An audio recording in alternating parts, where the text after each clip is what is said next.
Now we have Stephen A. Smith and Jaylen Brown who sat down to air out some grievances because Jaylen Brown didn't appreciate Stephen A. Smith using an unnamed source Right. to talk about how Jaylen Brown isn't marketable because of what he likes to do. So Jaylen Brown's issues were not necessarily with this particular critique, but with the fact that the individual was insistent on remaining anonymous. And so he wanted to sit down with Stephen A. Smith because Stephen A. Smith was the one who reported it. And Jaylen Brown is just not here for the anonymous source dynamic in journalism. And he feels as though it's casting an aspersion upon his character. Mhm. So Jaylen Brown here, if we pull this up real quick. So this says the damage is done. Jaylen Brown calls Stephen A. Smith's source coward while discussing state your source controversy. Boston Celtics star Jaylen Brown has to get some things off his chest during his live interview with ESPN Stephen A. Smith on Monday.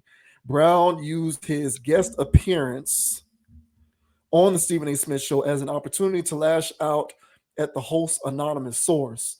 During the Celtics 2024 playoff run, Smith made headlines as he read a text from an unnamed source during an episode of ESPN's First Take. According to the source, there are a few people who don't like Brown and claim the star has a big ego. The source said that the star forward isn't marketable because of it.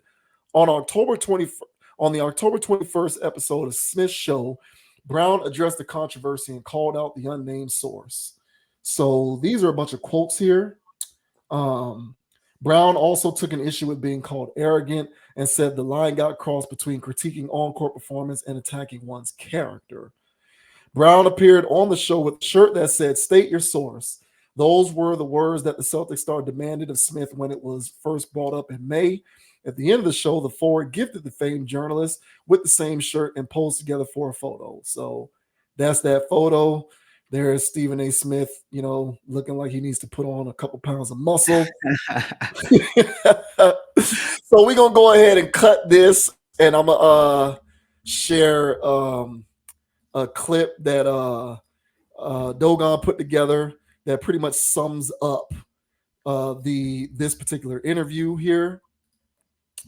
So now, bro, did you want to play the whole thing, or you want to do? Hey man, if you may, I mean, however you rock. But the first minute and a half, 2 minutes is pretty good stuff. But you can let it rock out if you want.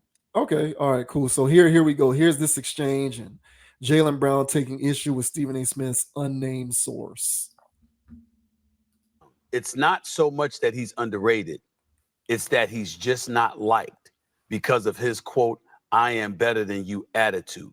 He knows it. It's the same reason he is not as marketable as he should be.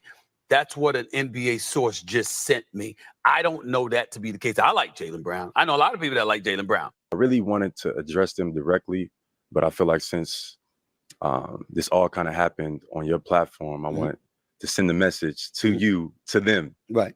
Because you only the person that knows who the source is. And I basically wanted to say to them that I think it's cowardice. I think historically, unnamed sources have attacked some of our greats. And we are not responsible for what they lack in design. Frankly, they can call all their buddies, they pals and friends from all over the world, all the unnamed sources, and they can shove it where they got it from. Whether they think I'm marketable or not, I walk with God. I'm gonna be me and stand with my community in this life and the next, and that's my journalistic integrity. Okay. Wanted to get that off my chest. Sure. And now we can start the interview. You can get it all off your chest. I'm not going away because I got to tell you something. I don't understand why somebody saying what others may feel about you to hold you back, and they know that you've done nothing to deserve it. I don't understand how that's cowardice. Somebody saying this guy is not liked because of that reason. That's not them insulting you. That's not them calling you out. It's them saying the world that we're living in, you're not somebody that's easy to control. You're somebody you stand on your own and you're your own man. For sure. What's the problem with that? It's a balance, because it's one, you can critique someone's performance, Okay. but then also if you're attacking their character. Like, they didn't just say that I wasn't liked, they said I wasn't marketable, they said I was arrogant, I carried myself with a certain demeanor, and that line gets crossed between critiquing someone's performance, not liking them for whatever reason, and then attacking someone's character. I think journalistic integrity requires it to go both ways. I never had a chance to respond or defend myself. One, because they're never going to reveal themselves, and two, the damage is already done. So when I'm speaking to is the unnamed sources. Like, I can, like, if you speak on it and you say something because we have a relationship, at least I can look at you and we can go back and forth about what it is that we believe or what it is that we don't believe. An unnamed source, like, what is that? It has familiarity with when I was entering the draft. So unnamed source said that I was too smart to be a basketball player or something like that. And that would hurt my draft stock because it was a form of questioning authority. And this unnamed source, who now have said back in 2016. Back in 2016, it was a very popular, subject at the time, and this source kind of reminds me of that as well, And I actually figured out who that source was. Okay. But I know because of your credentials, your background, your journalistic integrity, we never gonna figure out who that one is. You're not. Yeah. You're not. I'm not gonna let that happen because I protect my sources. But all right, so there you have it. All right, so floor is yours. What do you make of that exchange? Well, I think it's personally just like it's reminiscent of the LeBron topic. In the sense that Jaylen Brown isn't marketable, but LeBron is. There was some points in that conversation where even Stephen A. Smith himself says that, well, you're not marketable because you're not easily controlled. Also in there, Jaylen Brown said that, when it came up towards his draft, that the narrative that was going out there from an unnamed source was that he's too smart for basketball, which is, basically saying that, he can't be controlled or he's wouldn't be coachable or whatever. So what do you think about? So for whoever this unnamed source is, if Jaylen Brown's too smart for basketball, then what are all these other guys that are playing basketball doing? What's their intelligence like? And if their intelligence is low, that means they're easy to control. Control for what would be my following questions. So Jaylen Brown has had this narrative out there against him, and now I see why. Because he's out here trying to create his own thing. He's out here not trying to be a part of the status quo. He's out here actually trying to empower people from his community. And then there's other people who don't. And as I was bringing up earlier when we were talking about LeBron and how he totes the company line, he don't just totes the NBA line. He totes the industry line, if you ask me. And he does everything that the industry wants him to do. And then there's somebody like Jaylen Brown who thinks for himself, that wouldn't shake somebody's hand, that wouldn't go to that venue or do whatever. And they say, you know what? I don't like this kid. So when Stephen A. Smith got on ESPN and says he's not likable, they weren't talking about regular people. He wasn't likable to this industry.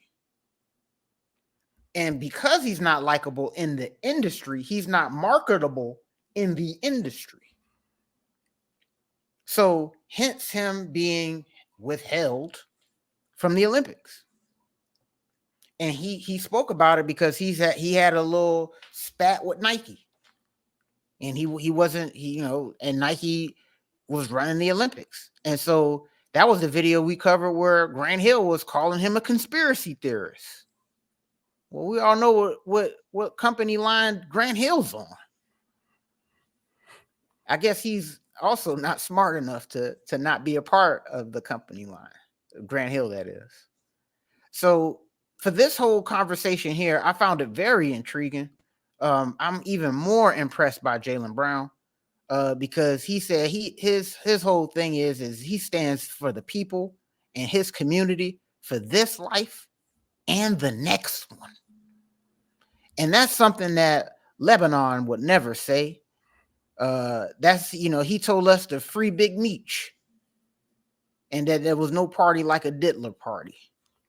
But Jaylen Brown is on the opposite side of the spectrum, a 180, somebody that, at least for now, at least with all this stuff that he's talking and doing, this guy is worth celebrating. There's no need to hate on this guy, Jaylen Brown, that is. So I found that interview very interesting, very telling in a few subtle ways, because he said a lot without saying much. But if you're listening, you heard it. And low-key shout out to Stephen A. Smith for giving this guy a platform, to say these things, because, well, he didn't really have a big platform to say this kind of stuff on. So we'll see how far this goes. We'll see what happens with Jaylen Brown's initiatives, his endeavors, because whoever said he's not likable, they still don't like him.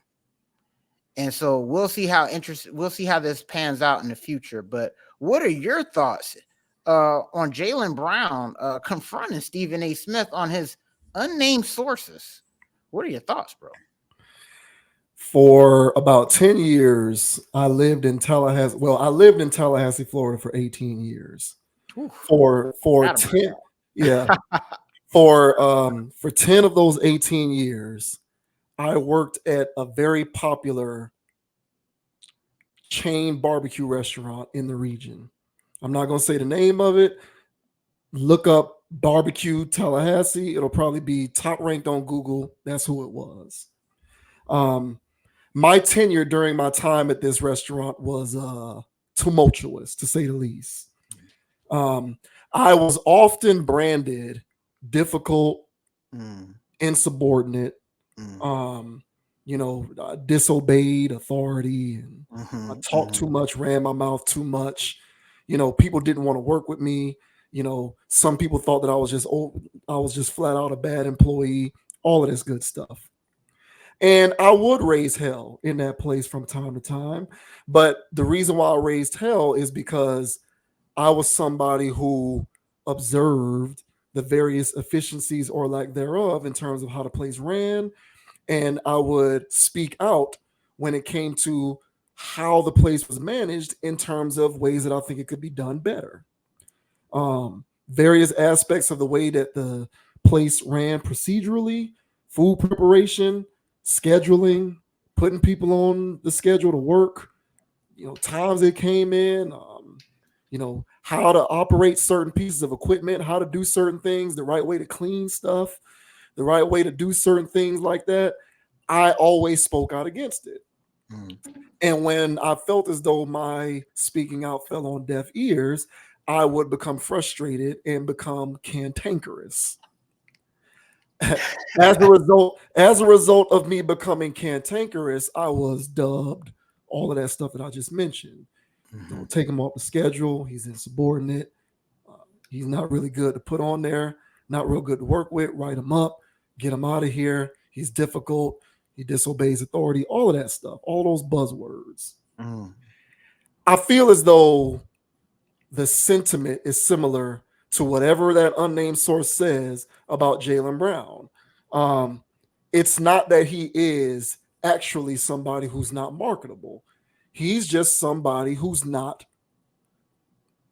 What's the way for me to put this without sounding dismissive? Like, Jaylen Brown is just not a drone. Yeah. He's not a drone. And the thing about it is the majority of the population is like, I would say on a scale of 100%, I think 70% of the population are predestined to be followers, employees, drones, workers. And the other 30% are people who are predestined to be removed from that and don't have to deal with being workers, drones, employees, followers, subordinates. Jaylen Brown just so happens to be one of those individuals whose mental makeup is not one for subordination. I'm pretty sure he does not have a problem cooperating with what you want to do. He's just going to question it if he Right. thinks certain aspects of it don't make sense. Right. But when you're the individual who's accustomed to dealing with people who never question anything, anybody who questions anything, you're going to interpret as being difficult. Therefore, that person is quote unquote not marketable. Mm-hmm. And this is what I dealt with all the time. When I came in to work at that place every day, I was surrounded by people who, no matter how stupid a particular action was, they did it anyway because management told them to. No matter how inefficient it was, they did it anyway and didn't say anything because management told them to. No matter how bad the food they were sending out was, they sent it out anyway because management told them to. So here comes me, somebody who says, I don't think that process makes sense.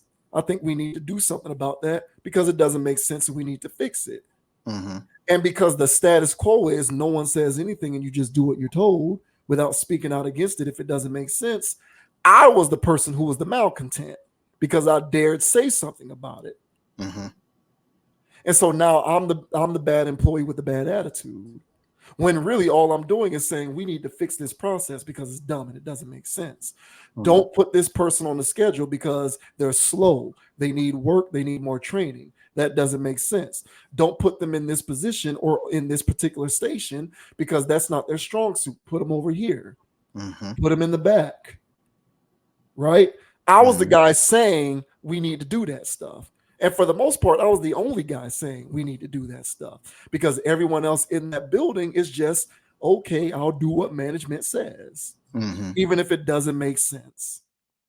So Jaylen Brown just so happens to be one of those people who will speak out if something is dumb, stupid, inefficient, doesn't make sense.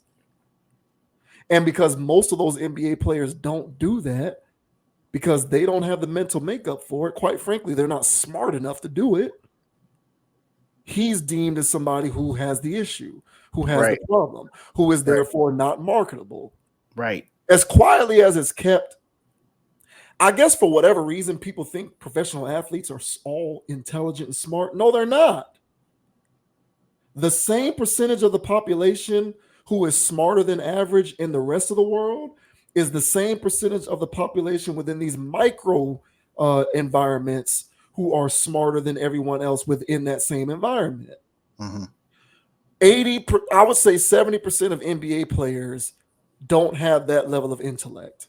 And they will do whatever Nike says. They'll wear whatever they tell them to wear, do whatever they tell them to do, say whatever they tell them to say on their social media, even if they don't agree with it.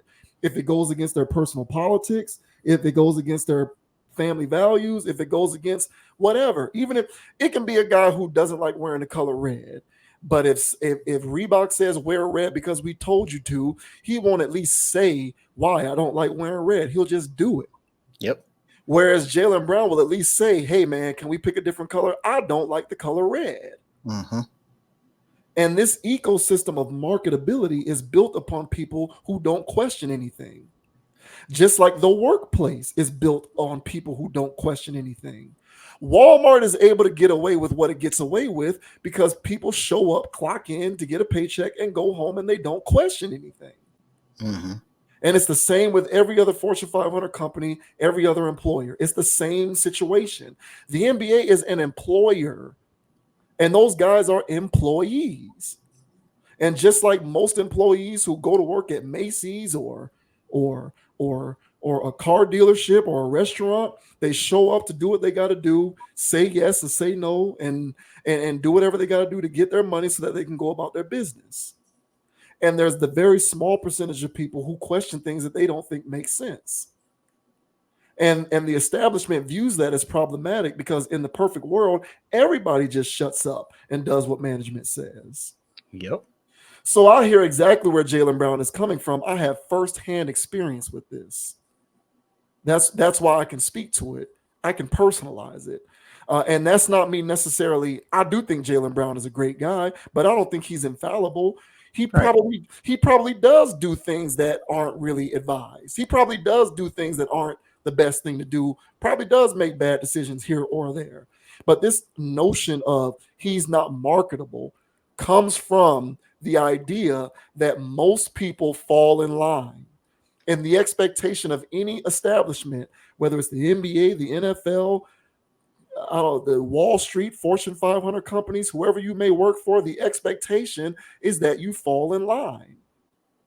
And when encountered with someone who doesn't fall in line and who has a natural propensity for questioning things, it's viewed as problematic, because the easiest thing for the establishment to do is bring in people who are more than willing to fall in line.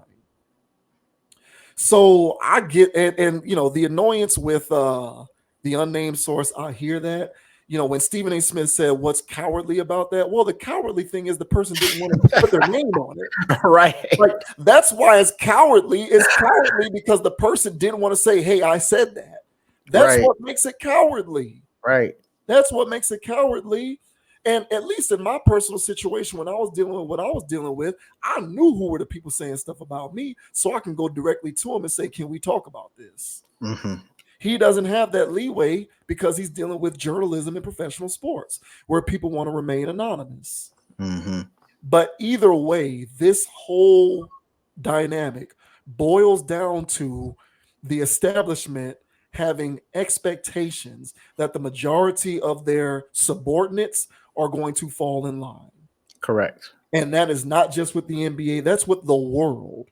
That's with any employer, any organization that employs people, that hires people. The expectation is fall in line. Yep. If you are someone who does not fall in line, not because you're being insubordinate on purpose, but because you just want to question things. Like, I question stuff. I question stuff. But establishments view that as a threat. They don't want their status quo question. They just want you to do it because they said so. Yes. And a lot of times people who question things are doing it not because they want to wreck shop, but because they want to gain a better understanding of why you're telling me to do this. I'm questioning it not because I want to destroy everything that you got going on. I like to understand what I'm doing. I don't just walk into a situation to do it without knowing why or for what purpose or how it works. I'm going to question it. And that is just not comfortable for a lot of arbiters of previously established status quos. And Jaylen Brown is clearly somebody who questions things. And I think he is all the better for it. And yeah, LeBron doesn't question anything. You know, he's like, "Give me my check." Right. You know, I want to be a billionaire. I'm going to do whatever it takes to get there. And I'm going to fall in line. That's why he fell in line with China. Yes. Jaylen Brown wouldn't fall in line. If you put Jaylen Brown in that same situation, he's not going to fall in line. Correct. He's going to stick by his guns, and then he'll just end up getting fired. Okay, well, you're off Team USA or whatever, just like what happened with the Olympics. Yeah, exactly. But all he's doing is questioning things. That's it. And for a lot of status quo establishments, the mere questioning of something is problematic.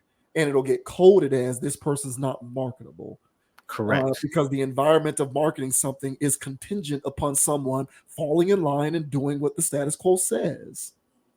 So he's just somebody who rocks the boat, not because he's literally a boat rocker, but merely because he questions things. And for some people out there, questioning things is just a bit too much. Right. And I agree with all of that. And the thing is that, well, who is the status quo, at least in his context? Who is the status quo? And who are these people that don't think he's marketable? And what, and like you said, like, it's not as though he's trying to, him asking these questions is, he's not trying to destroy what they're doing, but they do take that as a threat. They do take it as a threat. And that's why they have to slander his name. And so the reason why it's a threat is because these athletes and entertainers are very convincing people. And like we always tell people all the time, hey, man, don't get into celebrity worship or whatever. But if there was somebody on the status of a celebrity and people worship that person and they had standards, that person is dangerous. That person's got moral and integrity, and they're trying to tell everybody else to do that. That's a problem. Hell yeah, bro. Like, you think if we were bigger, like, let's say this channel had, and not to cut you off, but it's because you're 100% correct. let's say this channel had 2 million subscribers and we were huge and had a huge platform. You don't think there would be elements on the internet trying to silence what we talk about here? Oh, absolutely. And we're not mentioning things. We mention some things by name, but we don't mention everything by name. We're just speaking in general about the need for people to think for themselves. That's primarily what this channel serves to do. Correct. But if we had a bigger platform and I'm sitting around saying, hey, man, unsubscribe from Instagram models. Hey, guy out there, you're better if you don't follow those Instagram models on Instagram. Meta would probably be sending me silent cease and desists. Correct. And I'm not trying to destroy Meta's formula. I'm looking out for the individual. Right. But me looking out for the individual directly impacts Instagram and these various entities in a way that they don't appreciate. Therefore, I become a problem. Correct. And so that's why this anonymous source has to go on a very major platform and text Stephen A. Smith so he can put a narrative out there.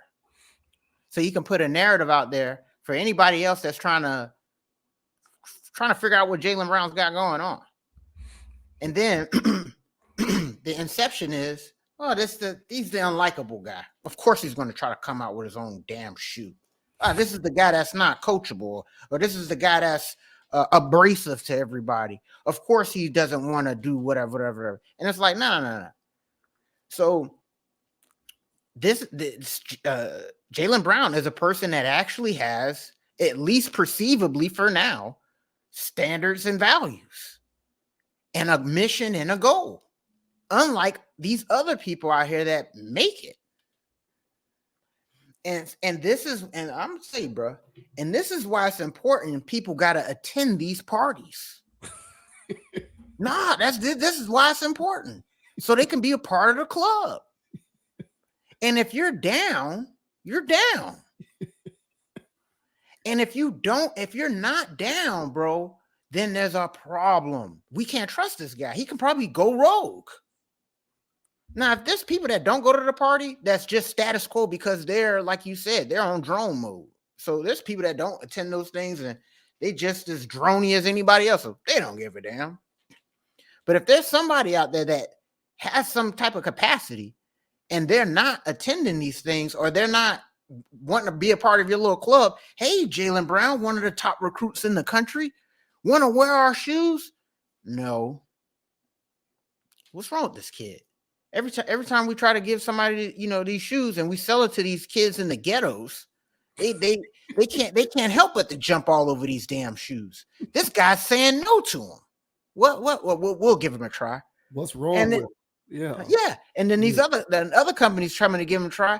Hey man, this Jaylen guy's talking about building stuff from the ground up. What? Yeah, talking about he wants to build a Black Wall Street. Well, we can't have that. Because if there is somebody out there that does start something of his own and does start a movement of his own, then the next top recruit is going to tell us no. We can't have that. So what can they do is try to slander his name. And so this is why last time when we were talking about his shoes last time, I was like, hey, man, you're going up against some very large interests. And like you said, man, he's not infallible, man. You know what I'm saying? He's a human being. You know what I mean? He might send a crazy tweet one day, or, a DM somewhere, somebody. Yeah, they're going to try to get this guy. I know it. So, you know what I'm saying? Hopefully, like I said in that last one, man, keep your nose clean, Jaylen. I'm loving what you're doing. I'm loving your message, man. You know what I'm saying? Stay strong out here, bro, because there are young athletes that are watching you, bro. And they are gonna take it to the next level. You're already taking it there, but you know what I'm saying? You are laying a great framework so far. So I'm definitely enjoying the show. I'm enjoying your words, but more than that, I'm enjoying the actions you're putting behind it, man. Yeah, so this is awesome stuff that you're doing, and I'm a big fan of the guy, man. I love this stuff. Yeah, I haven't had a favorite NBA player since Kobe. Yeah. But he's kind of sort of becoming like my favorite player. And he's like the first person. Well, he's an awesome player, so don't get me Yeah, wrong. yeah. He's really, really good. Like he's an elite basketball player. But he's like the first person that I've ever appreciated athlete-wise for what he says and does and how he carries himself Correct. personally. Because I've always been the person who separates it. I've always been like, I'm not appreciating a pro athlete for what they do non-athletically, because I assume that they're imperfect pieces of crap in their personal life. And maybe not all of them are that bad, but I just set myself up for that assumption so that I don't get disappointed whenever there's a faux pas that happens. And now everybody's like, oh my God, we're so disappointed. Why? Right. Because you didn't realize he was human. Right. But Jaylen Brown, he questions things. And I appreciate that about any person. But employers don't appreciate that. You stocking shelves at Walmart and you constantly asking the manager, why do we have to do it like this? Why can't we do it like this? This isn't efficient. Why are we doing it this way? They can't stand, like, be an employee at a place like that and question stuff. They looking for the first chance to take you off the schedule. 100. They just want the drones. They don't want or don't promote you. Right. Or leave you stagnant. Yep. But they don't want people who question things. And he is amongst the small percentage of our population who questions things. Yep. In any given population, I would say it's about 20 to 30% of that overall population that has that kind of thought process, whether it's a professional sports league, any kind of store, restaurant, establishment, workplace, corporate culture, office building, I don't care where it is. 70% of the people fall in line and don't say anything and don't question it. And you do have the 30% who say, does that really make sense? Should we be doing it this way? So I like that. And he's a disruptor. Yes, And the marketplace hates disruptors. Yeah. That's why people jump at the first chance they get to discredit people like Elon Musk. They jump at the first chance they get to throw dirt on people's names like Ice Cube. If you are a disruptor and you come into an industry looking to shake things up because you have a different model and you want to build something for yourself, or they're the first people who want to say you're not marketable or you're not cooperative or you aren't easy to work with, or the rest of this coded language that really amounts to nothing more than this person likes to question things. Correct. Hey, shout out Jaylen, man. I was looking for the shoes to pre-order, bro. I couldn't find them, but hopefully they'll be coming out soon so I can pre-order them things. I'm copping a few pair, bro. So I'm supporting the movement, man. We'll see how things go. I got a keen sense of smell, bro. I can tell when things go left real quick. But from right now, from what he's got going on, this he's seeming like the real deal. When it comes to what he's talking about. So I'm appreciating this. I'm a heavy critic of people. My 10-4 hat stay strapped. All right. But he's passing the sniff test right now, man. And I appreciate his endeavors, man. I really like this. Yeah, that it does. Trust me, I know firsthand. That hat is on very tight. It's strapped, bro. Yeah. Shouts out to Jaylen Brown, man. Keep doing your thing, bro. Keep questioning things. There's nothing wrong with that. Yeah. Hell yeah.